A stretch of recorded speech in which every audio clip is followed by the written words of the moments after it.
Maka untuk bisa menembus rasa takut yang menghalangi untuk melakukan pekerjaan-pekerjaan besar atau dalam rangka untuk menimbulkan kepercayaan diri sehingga rasa takut itu menjadi hilang, Buya Hamka memberikan tips kepada kalangan generasi muda.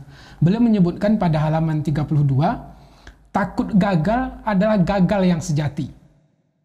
Jadi, takut gagal itu adalah sebuah kegagalan yang sudah dimulai sebelum kamu melakukan sesuatu. Jadi, takut gagal artinya ini kan belum dimulai apa yang akan dilakukan oleh seorang individu. Assalamualaikum warahmatullahi wabarakatuh. Alhamdulillahirabbil alamin wal aqibatu lil muttaqin wala udwana illa 'alal zalimin, amma ba'du. Pada tahun 1950, Buya Hamka menerbitkan salah satu buku yang berjudul Pribadi. Yang di kemudian hari, buku ini dalam cetakan terbarunya berjudul Pribadi Hebat. Untuk masa itu, apa yang ditulis oleh Buya Hamka ini merupakan sesuatu yang bisa disebut melampaui zaman, karena buku ini berusaha untuk memberikan nilai kepada masing-masing pribadi rakyat Indonesia ataupun untuk meningkatkan kualitas kepribadian seseorang. Di tahun 1950 itu, Buya Hamka baru berusia 42 tahun. Artinya dalam kematangan usia 40 tahunan itu, Buya Hamka melihat bagaimana di kemudian hari atau bagaimana pada saat itu beliau berusaha untuk mengisi ruang kosong tentang pembinaan pribadi, yang mana juga kita ketahui baru 5 tahun Indonesia memproklamasikan diri sebagai bangsa yang merdeka. Jadi ada ruang kosong yang harus diisi untuk membina pribadi-pribadi bangsa ini. Ada ruang kosong yang harus diisi untuk mengisi kepribadian bangsa atau mematangkan kepribadian anak-anak negeri ini dengan nilai-nilai yang positif.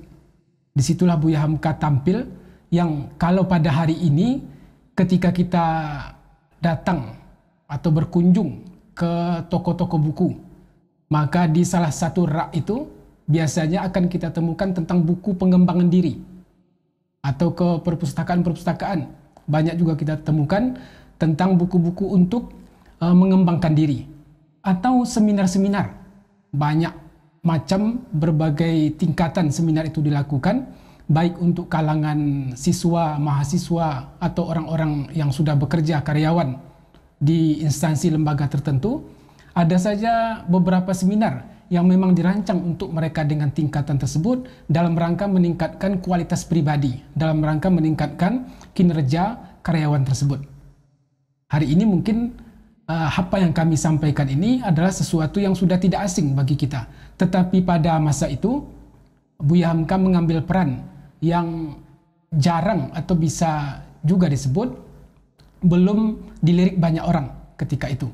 Dalam kutipan buku pribadi ini, di bagian-bagian awal, Buya Hamka menyampaikan kepada kalangan generasi muda, bebanmu akan berat, jiwamu harus kuat, tetapi aku percaya langkahmu akan jaya. Kuatkan pribadimu. Jayakarta, Januari 1950. Jadi dengan quote ini beliau memulai penulisan buku pribadi ini. Selanjutnya beliau juga berusaha untuk memberikan semangat, dorongan, dan motivasi kepada kalangan generasi muda. Yang dalam hal ini kita akan melihat beberapa kutipan-kutipan motivasi dahsyat yang disampaikan oleh Buya Hamka di antara lembaran-lembaran yang ada dari buku pribadi ini. Pada halaman pendahuluan, beliau menyebutkan orang yang luar biasa dalam sejarah adalah orang yang menciptakan pekerjaan yang besar-besar, baik yang sangat mulia maupun yang menjadikan dia sangat terkenal karena kehinaan yang dilakukannya. Jadi baik dia sebagai orang yang mulia, pekerjaan-pekerjaan besar yang dilakukannya itu, dan bisa jadi juga pekerjaan yang dilakukan adalah pekerjaan-pekerjaan yang hina, pekerjaan-pekerjaan yang tidak sesuai dengan nilai-nilai moral. Tetapi mereka bisa disebut sebagai orang yang luar biasa dalam hal kebaikan atau juga luar biasa tingkah laku kejahatan yang dilakukannya. Dan mengapa sampai mereka disebut sebagai orang yang besar dalam dua hal tadi? Karena mereka berhasil melakukan pekerjaan-pekerjaan besar. Ini bagaimana Buya Hamka menyampaikan kepada kalangan generasi muda, karena beliau pun sebagai pelajaran bagi kita semua menemukan titik balik hidupnya itu pada usia 20 tahunan. Jadi titik balik perjalanan hidup Buya Hamka setelah mengalami beberapa pergolakan itu adalah ketika beliau berusia antara 20 dan 21 tahun. Bahkan sebelum itu titik balik itu sudah dimulai pada usia sekitar 19 tahun ketika beliau berangkat ke Tanah Suci dalam rangka menunaikan ibadah haji dan juga untuk menuntut ilmu. Pada usia 19 tahun itulah titik balik yang sangat menentukan dalam perjalanan hidup atau perjalanan karir seorang Buya Hamka. Dan setelah pulang dari itu, beliau langsung melakukan banyak perubahan dalam hidupnya di usia 20-21 tahun dan seterusnya, yang kita kenal beliau dengan berbagai macam atribut yang melekat sebagai seorang ketua majelis ulama, seorang penulis tafsir Al-Azhar, atau seorang politisi, dan juga banyak sebutan-sebutan lain yang disandang oleh Profesor Dr. Buya Hamka ini. Kenapa beliau bisa melakukan itu semua? Karena ada titik balik yang beliau rasakan dalam kehidupannya. Dan titik balik yang beliau alami di usia 19 tahun itu, coba pula beliau sampaikan untuk kalangan generasi muda. Pada saat beliau sudah berusia 42 tahun, melalui buku, salah satunya buku pribadi ini. Yang kutipan yang kami sampaikan tadi, bahwa orang yang besar adalah mereka yang melakukan pekerjaan-pekerjaan besar dalam sejarah. Pada bagian lain, beliau juga menjelaskan kepada kalangan generasi muda, kemajuan pribadi suatu bangsa dan kemerdekaannya tidak akan tercapai jika belum ada kemajuan dan kemerdekaan pribadi individu. Kemajuan suatu bangsa atau kemerdekaannya, karena memang pada saat itu baru saja 5 tahun Indonesia merdeka, artinya jiwa-jiwa terjajah atau jiwa minder, jiwa merasa tidak percaya diri itu sangat dan masih melekat di sebagian besar penduduk negeri ini karena baru saja lepas dari penjajahan. Maka beliau mencoba untuk menguatkan pribadi anak negeri ini dengan ungkapan tadi, kemajuan pribadi suatu bangsa dan kemerdekaannya tidak akan tercapai jika belum ada kemajuan dan kemerdekaan pribadi individu. Jadi kemerdekaan suatu bangsa itu sesungguhnya adalah akumulasi, kumpulan dari pribadi-pribadi yang sudah merdeka sebelumnya. Sehingga akhirnya dengan adanya semangat, keberanian dan kemerdekaan pada masing-masing individu itu menjadi gelombang besar, dan gelombang itu akhirnya menjebol benteng penjajah. Sehingga akhirnya dengan keberanian yang luar biasa, negeri ini dimerdekakan dari penjajahan Jepang. Nah, ini yang beliau sebut sebagai kemerdekaan individu itu akan melahirkan kemerdekaan suatu bangsa. Dan bangsa itu belum akan merdeka jika individu-individunya belum lagi memiliki jiwa yang merdeka. Jadi pada tataran paling bawah, beliau mengajak kita untuk memerdekakan diri kita masing-masing, untuk mengisi diri kita dengan berbagai macam keahlian, kemampuan, sehingga layak untuk melakukan pekerjaan besar. Untuk bahagian lainnya, kita juga menemukan barangkali ada di antara kita yang merasa minder, atau yang dalam bahasa Buya Hamka tadi, karena masih baru saja lepas dari penjajahan, ada perasaan rendah diri, ada perasaan tidak percaya diri. Dan kemudian ada juga muncul perasaan takut gagal dalam melakukan segala sesuatu.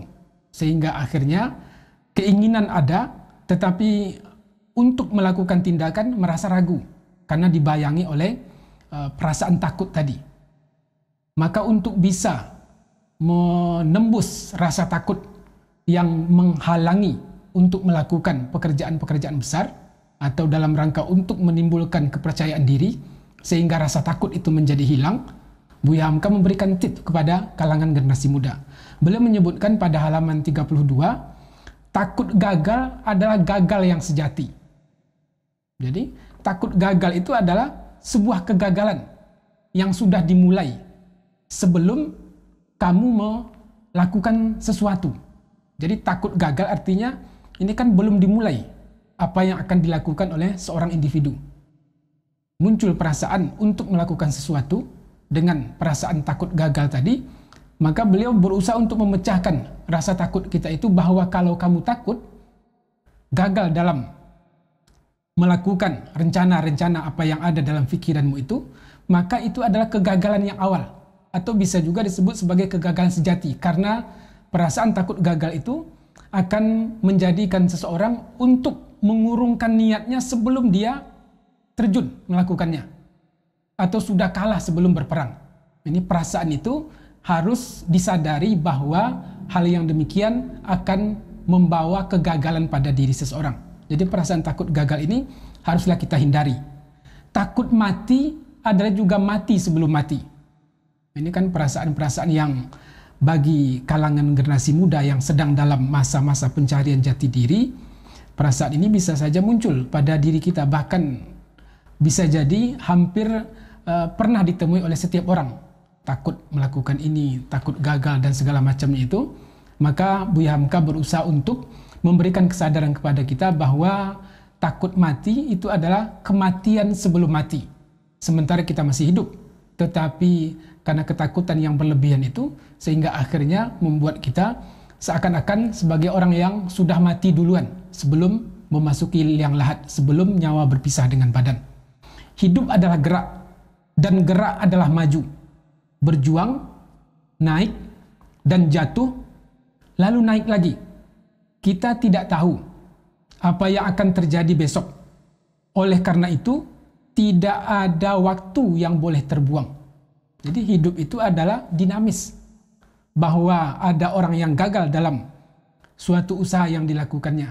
Ada kegagalan yang ditemui di aktivitas yang sudah dirancangnya dan sudah dilakukannya itu adalah hal yang lumrah dalam kehidupan.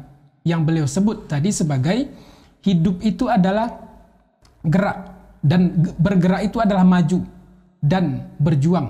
Tapi ada masanya pula dalam melakukan gerakan dan perjuangan itu terjatuh. Ada masanya naik seperti roda yang berputar. Dan kemudian kita tidak mengetahui apa yang akan terjadi besok hari. Oleh karena itu, maksimalkan waktu yang ada pada kesempatan ini, maksimalkan kesempatan yang ada pada dirimu dengan tetap bergerak dan maju. Hindarkan perasaan takut gagal itu. Bahwa kalaupun kemudian terjadi kegagalan dalam rencana-rencana hidup yang sudah kamu rancang itu adalah sesuatu yang lumrah dalam kehidupan. Hal yang demikian. Ada masanya naik dan ada masanya turun. Jadi beliau berusaha untuk menyadarkan kita tentang dinamika kehidupan. Bahwa tidak akan mungkin seseorang itu akan selamanya mulus dalam menjalani setiap rencana yang sudah dirancangnya. Dan juga apa yang dirancang tersebut dengan hambatan yang ditemukan di tengah jalan itu akan ada masanya sampai kamu kepada cita-cita yang kamu inginkan. Hambatan dan rintangan itu adalah sesuatu yang lumrah dalam kehidupan.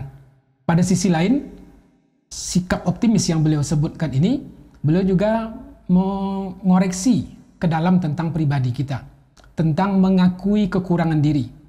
Jadi takut gagal harus ditembus dengan tetap bergerak, tetap maju. Tapi pada sisi lain, kita juga harus menyadari tentang kekurangan yang ada pada diri. Sehingga dengan menyadari kekurangan itu, kita berusaha untuk menutupnya. Dan dengan menutup kekurangan diri, akan menjadikan kita semakin lebih mudah untuk mencapai harapan dan impian. Mengakui kekurangan diri adalah tangga untuk kesempurnaan diri. Ini yang tadi baru kami sampaikan, dengan mengakui, menyadari kekurangan diri, kemudian berusaha untuk menutup celah-celah yang kurang pada diri kita itu, sehingga kemudian akan mencapai pada tingkat kesempurnaan. Terus berusaha memperbaiki kekurangan diri adalah keberanian yang luar biasa. Mengakui kelemahan yang ada pada diri kita, itu adalah bagian dari bagaimana kita melihat ada celah-celah yang harus kita tutup dari kekurangan tersebut. Dan dengan menutup kekurangan itu, kemudian terus berusaha untuk melakukan memperbaiki diri, adalah sebuah keberanian yang luar biasa. Tetapi sebaliknya, merasa cukup adalah tanda tidak cukup.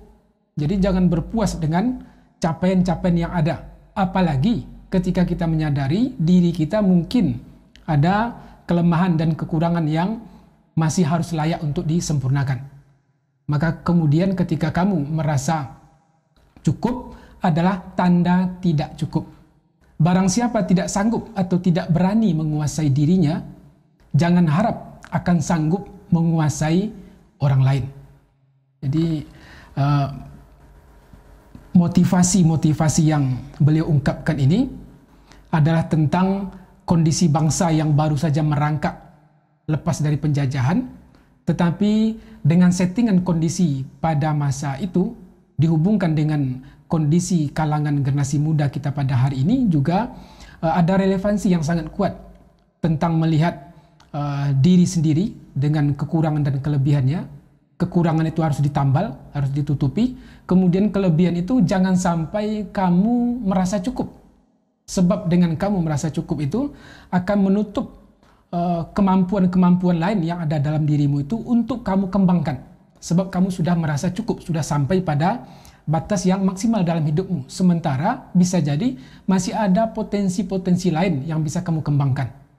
Sehingga tetaplah menjadi orang yang rendah hati dengan menyadari kekurangan diri dan tidak merasa cukup dengan apa yang sudah ada pada dirimu.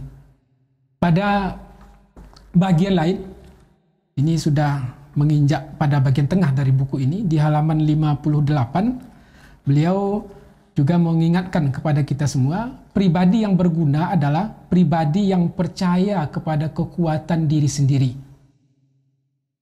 Kekuatan akal, kemudian perasaan, kemauan, itu sebenarnya sudah tersedia sejak seseorang berada dalam kandungan orang tuanya. Jadi sudah ada nilai-nilai kebaikan, nilai-nilai fitrah yang dikandung pada diri masing-masing orang ketika dia belum lagi muncul ke dunia ini. Semua itu akan berkembang, apa yang ada pada fitrah kemanusiaan seseorang tadi akan muncul setelah dia lahir melalui pendidikan, pergaulan, dan lingkungan. Inilah yang akan membentuk pribadi. Dan Buya Hamka berusaha untuk menyadarkan generasi muda tentang perasaan takut gagal tadi yang harus kamu hilangkan. Kemudian juga perasaan rendah diri harus kamu tutup dengan menambah berbagai macam keahlian dan keterampilan. Tetapi pada sisi lain, bagi mereka yang sudah merasa mempunyai keahlian, kemampuan ini dan itu, untuk tidak merasa cukup. Lembaga ataupun lingkungan itu akan sangat berpengaruh dalam mengembangkan potensi diri yang ada pada seseorang tadi. Baik itu pendidikan, lembaga pendidikannya, atau pergaulan, ataupun lingkungan. Pendidikan bisa jadi tidak semua orang bisa sampai duduk di bangku pendidikan tinggi. Atau bisa jadi juga ada yang putus sekolah. Tetapi ketika dia dalam kondisi yang demikian, tidak berputus asa dan mempunyai lingkungan yang baik, kemudian juga pergaulan yang baik, ini juga akan bisa mengembangkan pribadi seseorang tadi. Sebab pada masa-masa awal kemerdekaan dulu, itu juga tidak semua orang mengenyam pendidikan yang tinggi. Bahkan juga banyak yang tidak mempunyai gelar-gelar sarjana, dan juga ada yang tidak tamat di sekolah-sekolah formal. Tetapi ada kemauan yang tinggi pada diri mereka, ada lingkungan yang baik yang pada akhirnya akan mengarahkan untuk mereka itu kemudian menjadi pribadi yang sempurna, pribadi yang berkembang sesuai dengan fitrahnya. Pendidikan yang baik memunculkan jiwa yang baik. Orang yang percaya diri adalah orang yang merdeka sejati. Jadi pendidikan yang baik itu akan memunculkan pribadi yang juga baik. Ini bagi mereka yang menjalani kehidupan secara normal.